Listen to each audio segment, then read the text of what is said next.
Siffofin kwanciyar jima'i. Kwanciyar ɓangare ɗaya. Kafin mu shiga daga ciki, muna roƙonku idan kai sabo ne a wannan tasha ku danna subscribe. Idan kuma kai ba sabo bane sannan ba ku danna subscribe ba, muna roƙonku ku danna mana subscribe.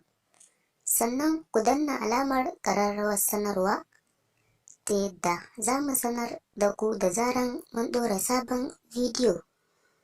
Kamar yadda kuka sani, wannan tasha ce wacce ke koyar da sirrin jima'i.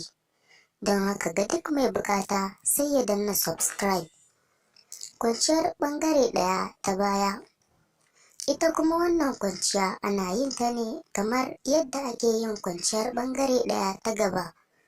Bambancin kawai shine ita wannan ta baya ake yi. Sai kuma jima'in zaune.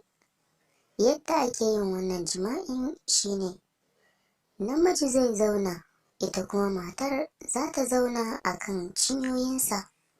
Sannan sai ta raba cinyoyinta, shi ma namijin ya ɗan buɗe gwiwowinsa domin ya raba cinyoyin matar tasa, sai ya shiga ta azzakarinsa sannu a hankali.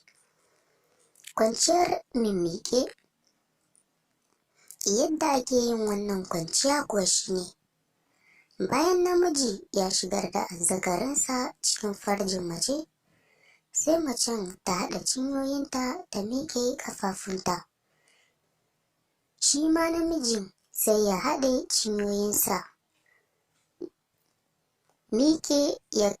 ya miƙe ƙafafunta, ya kwanta ɗare-ɗare a kanta. Ita wannan kwanciya ana yin ta ne idan namiji ya zama mai ƙaramin azzakari, domin tana taimakawa wajen matse farjinta yadda za su samu gamsuwa. Kwanciyar hawan doki.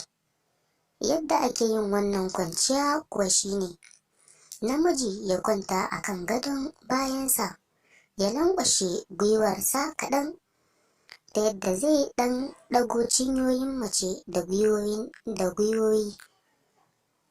Sannan kuma mace sai ta buɗe cinyoyinta, ta raba su, ta sa mijin a tsakiya, ta zauna a kansa, ta ɗan kwanta kaɗan a kan ƙirjinsa. Daga nan sai ta rinka motsawa tana tura gaba kamar ta hau doki. Akwai hanyoyi da yawa yadda ake kwanciyar jima'i.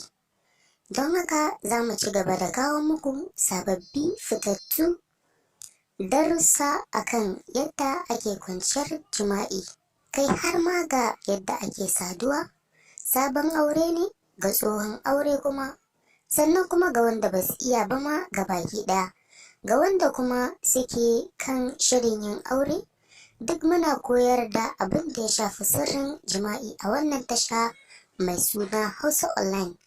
Don haka sai ku danna subscribe, sannan ku danna alamar ƙararrawar sanarwa ta yadda za mu sanar da ku da zaran mun ɗora sabon bidiyo. Naku a koda yaushe Hausa Online, sai ku kasance tare da mu a koda yaushe.